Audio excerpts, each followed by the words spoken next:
What's going on, everybody? It's Cooper and James, and we are from the back pins. We are a couple days removed from the very first inaugural PBR team event, regular season style. Cheyenne, Wyoming was the location of the very first event.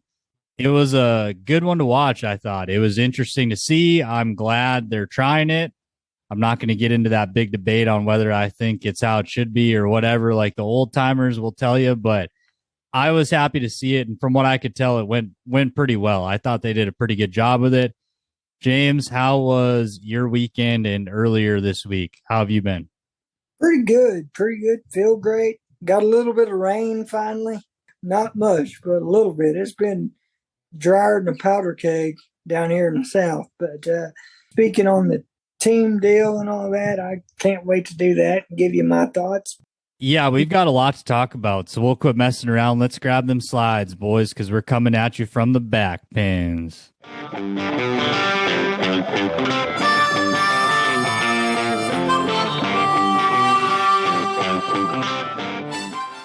So to kick things off, I think we're just going to start with some general thoughts on the very first team event.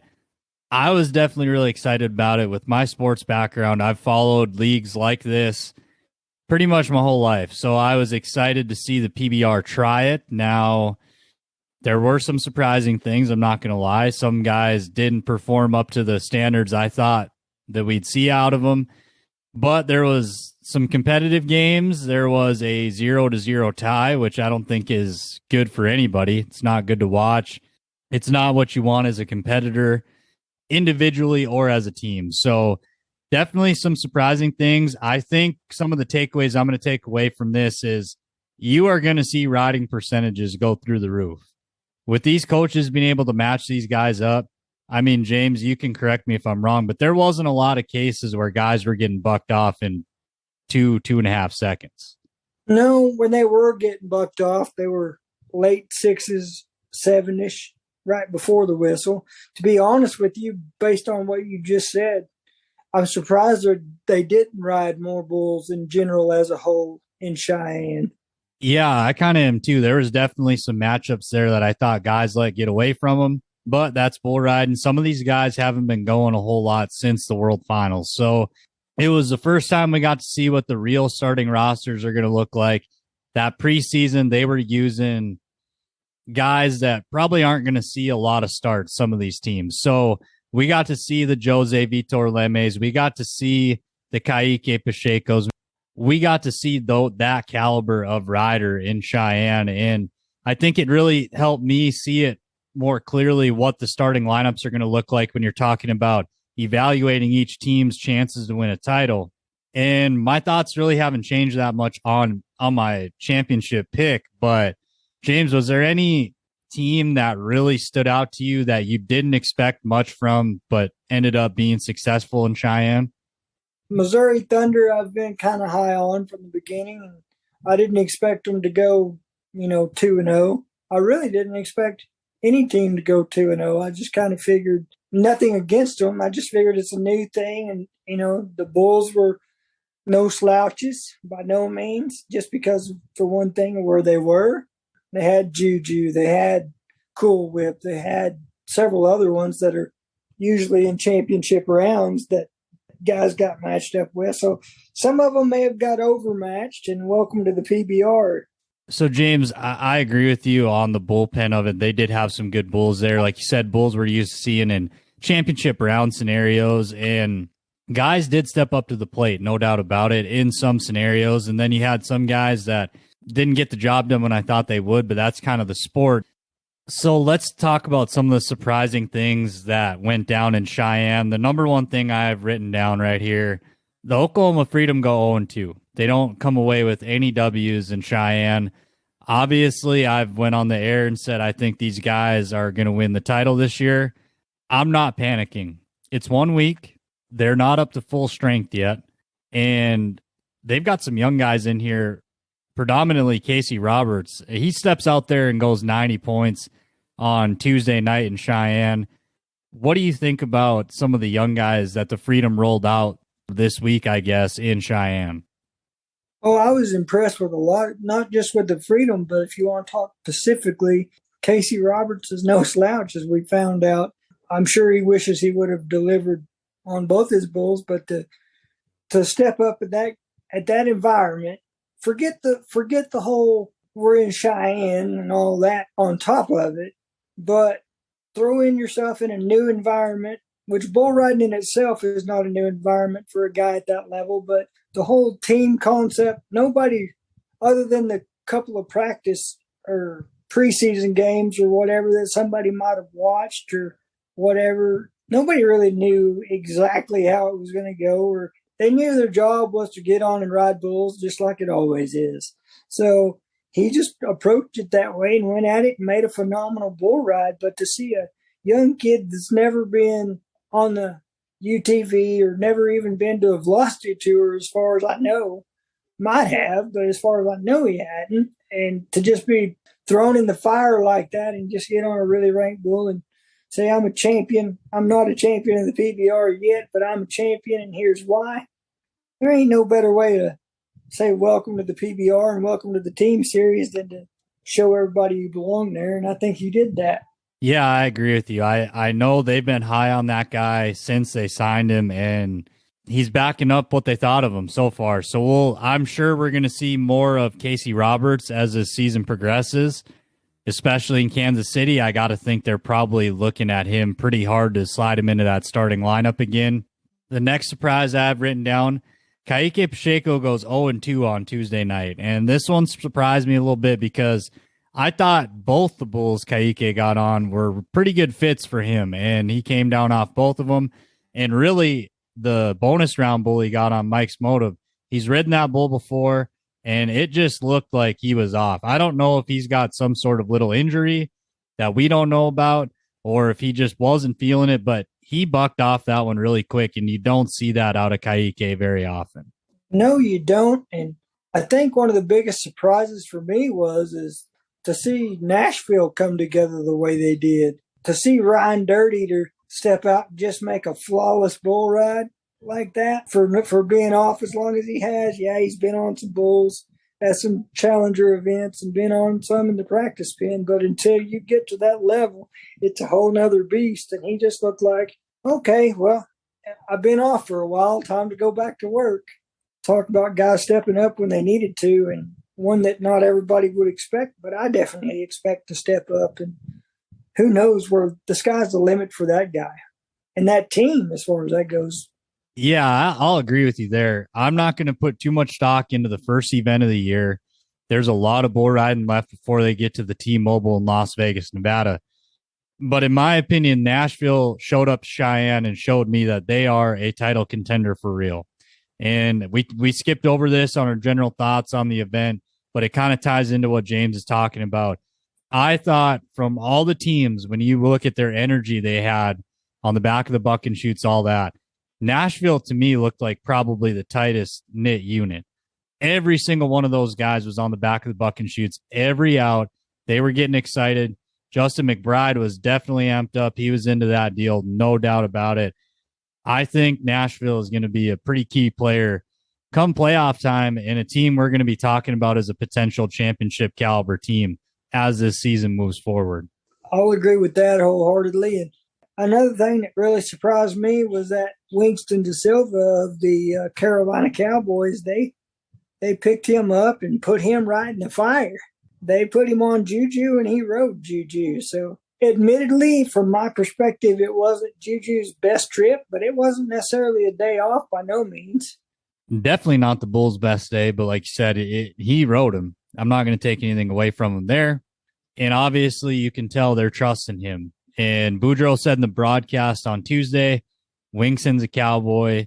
He can ride bulls that go either way. It doesn't sound like he's a typical Brazilian that's pretty heavy, one directional. It sounds like he can go both ways a little bit. I'm excited to see what Wingston does as we move along.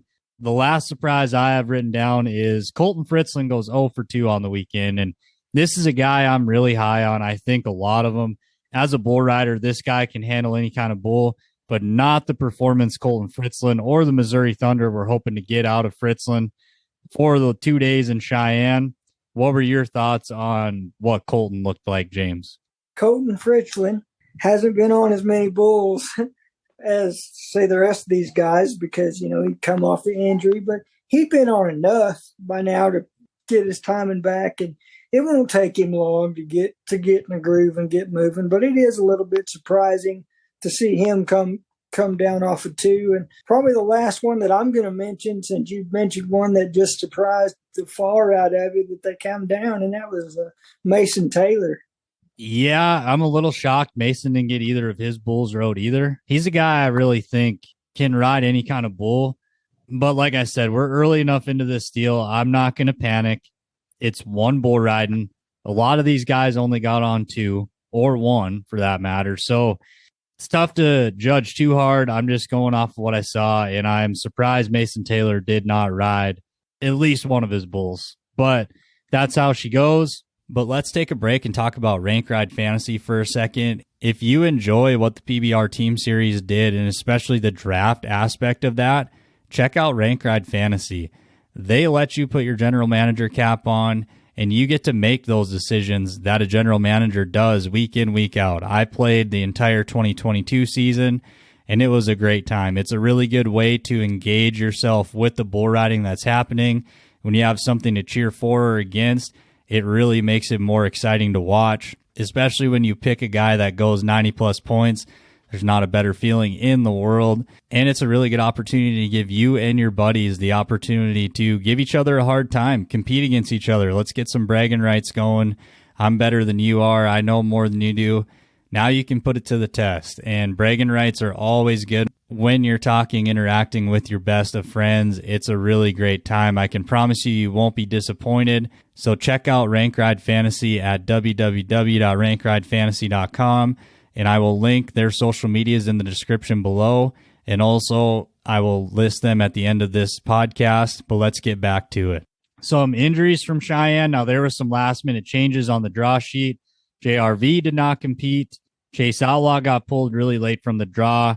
Haven't heard exactly what that is. James, you mentioned something about his growing. Is that what they said on TV? That's what they said on TV, but that's not always the case, as we both know, that they can get things misunderstood or whatever on TV as well. Until you actually get the report from Tandy and it's posted on the website, who knows? But I know it had to be something pretty bad for Outlaw to set out for even longer, and for as bad as he was looking forward to this, it's a shame. Yeah, the only other injury that I noticed from watching competition that I could really tell definitively something was wrong, and it looks like it could be a decently long-term thing, was Eduardo Parasitu. They said on the broadcast that Eduardo said he broke his hand. I haven't heard if he did or he didn't, but I can tell you he looked like he was in a lot of pain. I mean, as soon as that bull threw that fit in the chute, he was out of there, and you could tell he was in some pain. So if he did, in fact, break his hand, that's just another injury the Ridge Riders are going to have to work through. That would be the 3rd draft pick on the sidelines for them. That is tough to do. They've literally got 2 draft picks of 5 healthy right now. They're in a tough situation at this point in time. And they're battling and scrapping and fighting for all they're worth. And right now, on paper, I would say they're the biggest underdogs. Yeah, they're definitely an underdog. On paper, they don't look like a championship caliber team, in my opinion. But what they have done is they went and got guys on the free agent market that are seasoned and plug-and-play guys. They go out and get Allison de Souza, Keyshawn Whitehorse. They use both those guys over the weekend. Allison was probably their best guy overall, I thought. I mean, they put him on the bonus round bull, and Allison bucked off his first one, which I thought he should ride, but he bounced back the next day. Allison de Souza is going to be a key piece of this team, especially if Eduardo Parasitu misses, let's just say, 6 weeks. They're going to rely on Allison de Souza to keep them going and to keep getting W's in that win column. Right. And he probably is the most solid guy on that team, or one of them anyway. So I'll agree with you on that. And for the last topic I want to touch on before we get out of here, some things to watch for in Kansas City. So right off the top, one of the things I'm really looking forward to seeing is, are we going to see the Oklahoma Freedom bounce back? Not the 2 days they expected in Cheyenne. Like I said, this team in their locker room, their front office, they have title hopes. I think they're a title caliber team. Are they going to bounce back in Kansas City and get some wins on the board? Yeah, they can bounce back. They're so deep in their talent pool. You got that young Briggs Matheson, and then you got Eli Vassfinder's not no rookie by no means, but they're just so deep that I'm like you. It's just 2 games. So another thing that I'm looking forward to in Kansas City is, will the Rattlers look for some fresh faces? So let's be honest. They got on 11 bulls counting the bonus round, and they rode 1 for 85 3/4. Now, I did hear in the broadcast, Cody Lambert was a nice guy. A couple of his guys that we're going to see in the starting lineup, Ednei Kaminhas was one of them. He let him go to the days of 47, the gold medal round, because they were able to win a whole bunch of money. So Ednei's a guy you're going to probably see a lot of right now. I would assume Cody Lambert's going to be going to the drawing board here, because the one thing about Cody Lambert, he doesn't want to be in last place. None of these teams do, but Cody Lambert's an extremely competitive guy. I would expect to see some minor tweaks with the Texas Rattlers going into Kansas City. I could see that. And also, depending on how long some of these guys are going to be out on the Ridge Riders, they might also need to be looking for some more riders. I know they have a practice squad, but there was a reason the guys that are on the practice squad are on the practice squad. Yeah, it's interesting. If guys aren't on a protected roster right now, those active rosters that are looking for guys like the Ridge Riders or maybe even the Rattlers, they could be looking. They could be looking at somebody's practice squad saying, we'll take him. So that's going to be something I'm going to monitor as we move through the end of this week into next week. Is let's see if there's any transactions being made. And I would have to think at some point in this season, we're going to see a trade. I don't know when it'll happen, but trading will be a part of this. And if I was a GM, I would be looking at every angle, seeing if I can get a guy I really believe in or get a value on a guy that maybe is down and out right now. That's what I would be doing as a GM. And I'm excited to see how that all unfolds as this season progresses. Yeah, me too. I really, really enjoyed it. And I know one thing that surprised me, which has zero to do with, well, it doesn't have zero to do with it. One of my really good friends who I'd never thought in a million years would go to the PBR said that if he got a call to go to a combine, he was in. So that's pretty special for me to hear that. That just tells you the excitement from a bull riding standpoint of where we are now to where we could be 4, 5, 6 years down the road. And so it's so exciting because now we got the first game out of the way. Maybe some of the jitters are gone by now, if there ever were any, especially these young kids that are, 18, 19, 20 years old that have never really been in this kind of scenario or been in front of a crowd that big. Man, I'm just excited to see how the rest of the year goes. It's going to come down to what it always comes down to. Throw the team thing out the window. It's going to come down to who's the most healthiest team and who gets the most bulls rode. The format of bull riding and rodeo has been tweaked throughout the years in different periods of time. People have tried new things, etc. The end of the day, like James said, the name of the game is still the same. Ride your bulls, help your team win. If you don't ride your bull, you're not helping your team. It's a simple concept. The format's different with teams and all that, but at the end of the day, it's still bull riding. It's about one guy riding one bull and trying to have the best ride he can. The format maybe makes it appear more difficult or complicated than it is, but it's pretty self-explanatory. Ride your bulls, you'll be successful. So, James, I think that's about it for today. Do you have any thoughts before we get out of here? I do have one more thing that I'd like to add that I forgot to just now listening to you talk. I don't know if any of the other teams are doing it, but they said publicly that the Arizona Ridge Riders, I believe it was, they are donating to charities to whatever town they're in for each second that they stay on a bull, whether they make the whistle or not.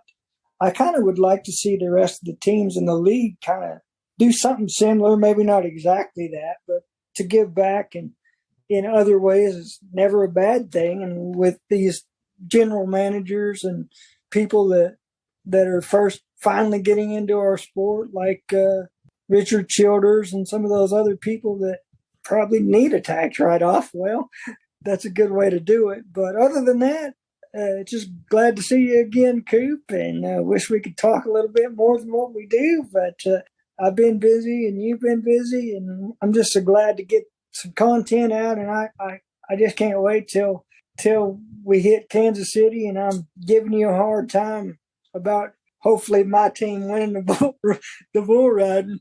They ain't going 0-2 in Kansas City or 0-3. I can tell you that. I can guarantee Eli Vassbinder ain't going to accept that performance again. So I feel good about where I'm at with my team. I think that'll be about it for today. James, it's always a good time having you on, no doubt about it. It's been good to see how this team series looks now that we've seen the real version of it, not the preseason, not the training wheels version. This was the gloves are coming off. We're going to battle, and I thought it was a pretty dang good bull riding. Shout out to everybody that helped make that event happen. That's not an easy bull riding to pull off. There was a lot of people that worked really hard on Monday and Tuesday to make that happen. So if you happen to run into anybody that was there that helped make it happen, tell them thank you. We appreciate it, because I can assure you it's not easy. But yeah, I think that'll be it. You can find us over on YouTube as well if you're looking for more team series content. And as always, check out Rank Ride Fantasy. Don't be afraid. If you like any of the concepts we're talking about, Rank Ride gives you an easy way to participate with that and really put your money where your mouth is. Call your shot. Say Jose Vitor Leme is going to be the guy this weekend. Rank Ride Fantasy gives you that opportunity, so check them out. We'll have our social medias and their social medias in the episode description. But until next time, guys, you have a great one. Come back and visit us again from the back pins.